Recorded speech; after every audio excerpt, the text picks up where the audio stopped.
All right, you all, we have 3 winners. So drum roll, please. And the winner is for this year's SkyHigh Award.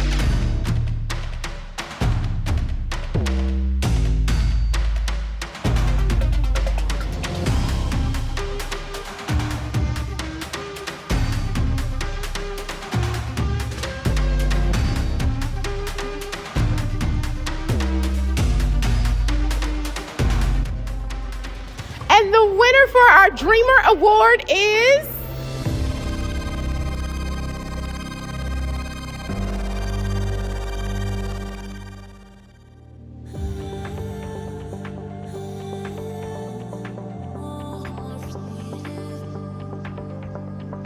And now for our most inspiring award. I have to say, I know this person very, very well, and it's my honor and privilege to introduce to you to my mom, Miss Kathy Maria Hopkins Davis, the founder of Book Angel nonprofit.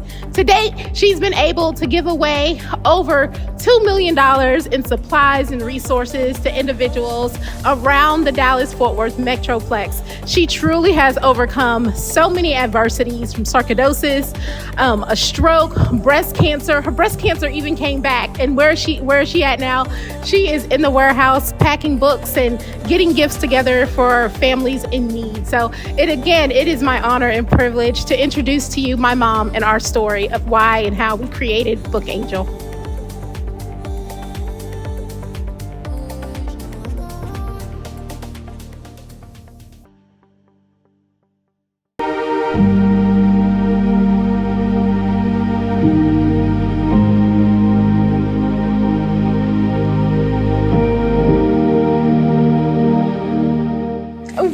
Welcome. We're so excited to have you all here. Yeah, thank you so much for coming and finding out more about us here at Book Angel. Great. Well, I'm Kathy Hopkins Davis, and I am the oldest of 5 children, and I was born in the segregated south of Athens, Georgia, in the 1950s. And there, I had a choice to go to a school on the other side of town. And what happened there, I was able to go to that other school, and it was a cultural shock for me, and it was so hard. But I got through that, and right before I graduated from high school, 3 months before I graduated from high school, my father died. But I continued on. I graduated from high school and I entered into college. While I was in college, something really smacked me real hard in the face, and that a professor told one of my classmates, "Shut up. You can't ask questions in this classroom." So what we did afterward, we formed a study group with that guy and I and the other Black students in the classroom, and they would give me the questions, and because of my complexion, he would talk to me. So I would ask the question when we got in class to get our questions answered, and in that way we were able to go ahead and complete the course and finish our work successfully. I am Rachel Yvonne Davis. I am Miss Plus World Humanitarian Ambassador. Book Angel is an amazing family passion project. And, I'm just inspired by my mom, by her story. And I do everything that I can to try to support her, to try to support Book Angel, and just to bring greater awareness about education and literacy.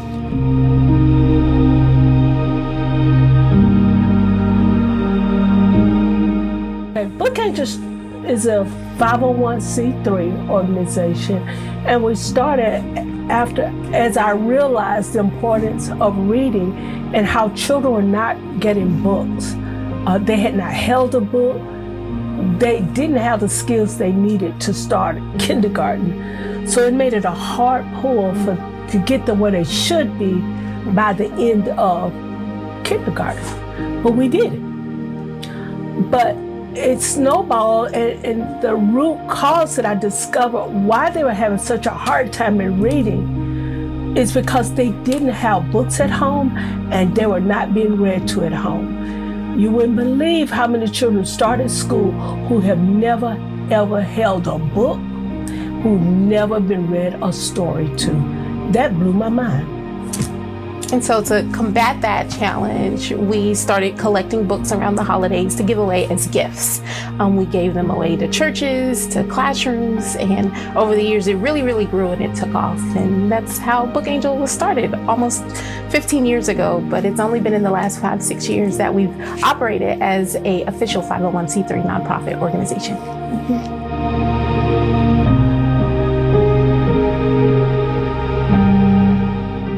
My ultimate vision of Book Angel is that we have an office warehouse space. I have vans, I have employees, I have a center, office in that warehouse space, but also a center where people can come to get resources. Parents can get training on how to read to their children. Teachers that are struggling with getting their children to read, that they get equipped with what they need to help reach those children. It's too many of them that's being skipped over and passed on without that solid foundation. That is a must. Yeah, so the vision for Book Angel, I mean, to date, we've been able to collect and give away over 60,000 books and over $1 million in resources, home goods, furnitures. If you can imagine it or think of it, we've been able to receive it and distribute it out into the community. And as you can see by this little space, we are busting out at the seams. We do a lot of work here in this space that was donated to us by Higher Praise Family Church, but also out of, our mom's home. And so in the next 5 years, we would hope to acquire just that office warehouse space where we could, receive and distribute out donations, but then also have a space for the community to come to receive those resources as well.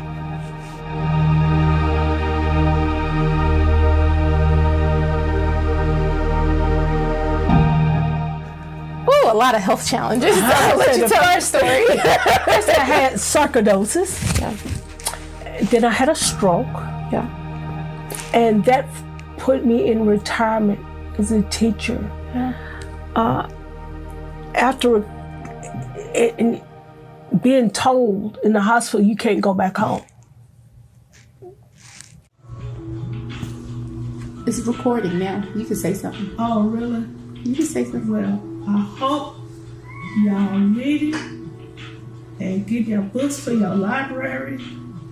And if you don't have any books, I got plenty of books. We got about 7,000 books at the church. We're going to give them all away too, huh? Huh? We're going to give them all away too, huh? Mm-hmm. I cried because I want to get back to my students. I'm sorry, y'all. It's okay. But it forced her into retirement. And so that was really, really hard. And after she got home, she had to go to inpatient rehab and relearn how to walk and move again. But then shortly after that, she then got diagnosed with breast cancer. And so there was a whole nother journey. But I think with our family and with Miss Kathy, what I'm so inspired by is that even in the midst of that pain, she stayed focused on purpose, and she never lost her faith in what she felt like the assignment that God had for her life. And so she continued to push through. And it's so unique that as she got stronger, so did Book Angel. And we still continued to get more donations, even as she was getting sick. And I remember times like us being at home counting books, like it was so hard for her to pick up a book, but that turned into rehab for her, working on the books and peeling off the stickers to put them on the inside. And she was so diligent and so consistent and so faithful. And she's just a walking, living, breathing testimony that even if you're hurt, even if you're older, even if you're sick, you can still give back and you can still inspire your community and you can still make lasting impact and change. Yep.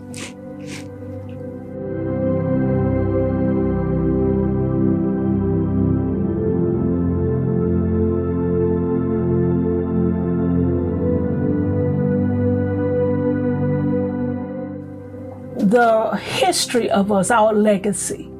Yeah. Because we're not allowed to read.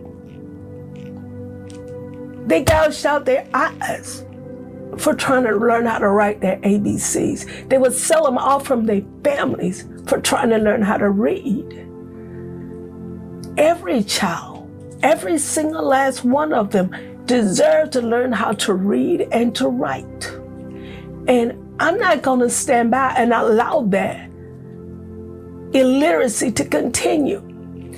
And I challenge everybody that can read and write that you need to reach out and help somebody else. Yeah. You don't have to know them. You can volunteer and go to the school and help read. Mm-hmm. You can read to your child, your neighbor's child. You can't just leave it up to the school system. Yeah. They're overworked, they're underpaid. I know you may have to cut that out. But it's the truth. No, honey. Keep forward. You know, many times they don't even have the bandwidth to do the electronic teaching that COVID had caused. Mm-hmm. And the teachers may not be skilled enough to pull it out. What's in that child? They don't see it. What they see is what television has told them. They don't know that we can learn. These children that have economic disadvantages, so they still have a brain and they still can learn. And they still deserve the opportunity to reach their fullest potential. Mm-hmm. And I think for me, like Mom said, the legacy just of us as humanity, as a people, but even in my own family, I've been really inspired just by the love and the outpouring that I've received from others.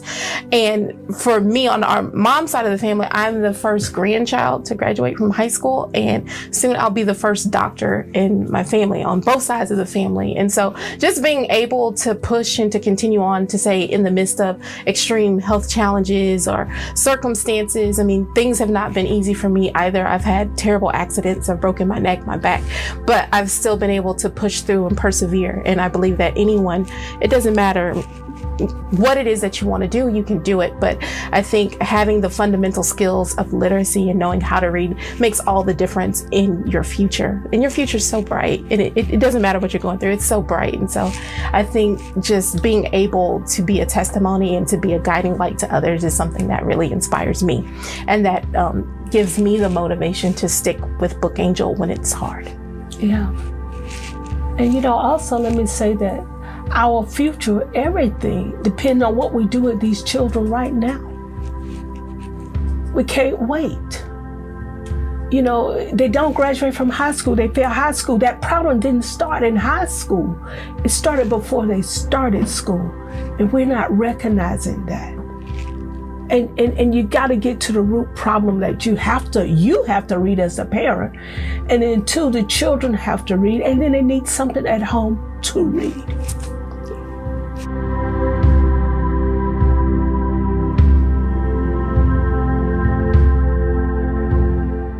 Well, what makes us stand out? First of all, very hands-on. I'm in the community. I'm out with the table and books, and we're passing out books. COVID slowed me down for a point, but then someone came up with the idea, well, we just put the books in the bags, and as the car drive by to get food, we give them a bag of books, you know. But that's what makes us stand out.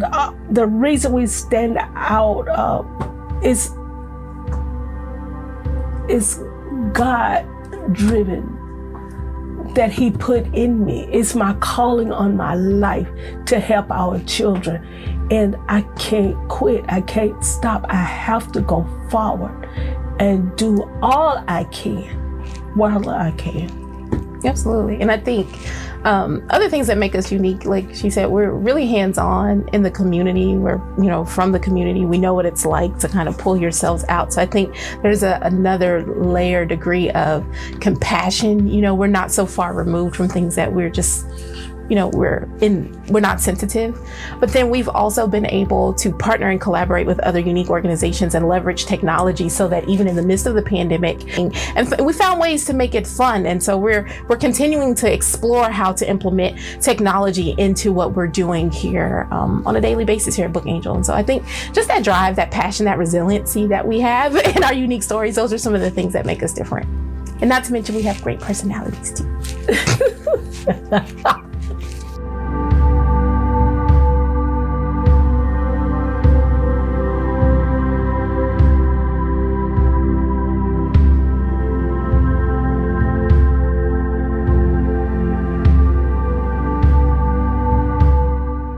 there is I think one of my favorite quotes says, education is a companion in which no future can depress, no crime can destroy, no enemy can alienate, and no nepotism can enslave. Education is the foundation of everything. And with education, there's not any door that you can be prevented from entering into, because if you can't enter the door, you can create your own building. You can create the door and help create a pathway and show others the way. And that's something that I've personally experienced in my own life, and I know my mom has experienced it, and in so many different ways. And I think, what do you want to add to that? Randall. That's good. That's good. You're right.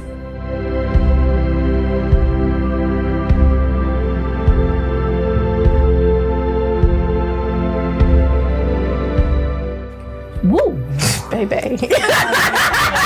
Some grit. Okay, let's start there. Get your mind right. All right. Get your grip, girl. You want the big girl panties on? Say it like that. You gotta gird up. Girdle up too. Go network. Look good when you go network. Snatch that waist, honey. I know that's right. No playing. But we got to. Oh, the way you do it. But you gotta know that this is a calling on your life, and God put that calling in you. He gave you the vision. You're the one got to make it clear, and you're the one got to go forward with it when there's no one else there. Your friends, your family, they'll let you down. They'll think, oh, it's just a nonprofit, it's no big deal. They're not realizing that those clients or customers that you have are here waiting on you. They're already on their way. They're standing in line waiting to get that book. What do you mean you don't feel like it? You don't have time for that today. So you've got to know and understand your calling. Yeah. And be there for them regardless. It doesn't matter how you feel. You're going to have days when you don't feel like doing it. You don't feel like being bothered. You'll even quit. I've quit the night before and got up the next morning and kept going. So you're going to have to do that and know that that's what you are to do. Our world, our community, the people you serve are depending on you. And then with the nonprofit, I think aside from that, it's important to just understand basic business skills. I mean, it's still a business. So you need to know how to, create a spreadsheet, and you need to understand how to track your expenses, and see what your profits are, and things like that. I think that's really important. I think it's really important to have good communication and leadership skills, because it's going to take a team. You really can't do it all by yourself. You can do a lot on your own, but you can't do it all by yourself. And I think it's important to know when to let go and when to outsource certain things. And so those are just a few of the things that I think are really essential when you're starting a nonprofit. So networking, maybe getting connected with attorneys to help make sure that your paperwork and things are in order and that you're protected. Those are some really good things to be mindful of.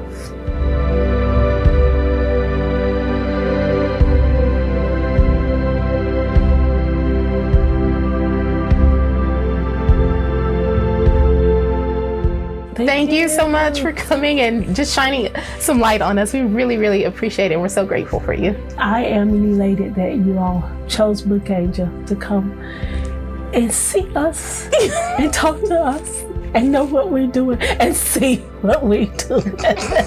It is a lot. Thank you.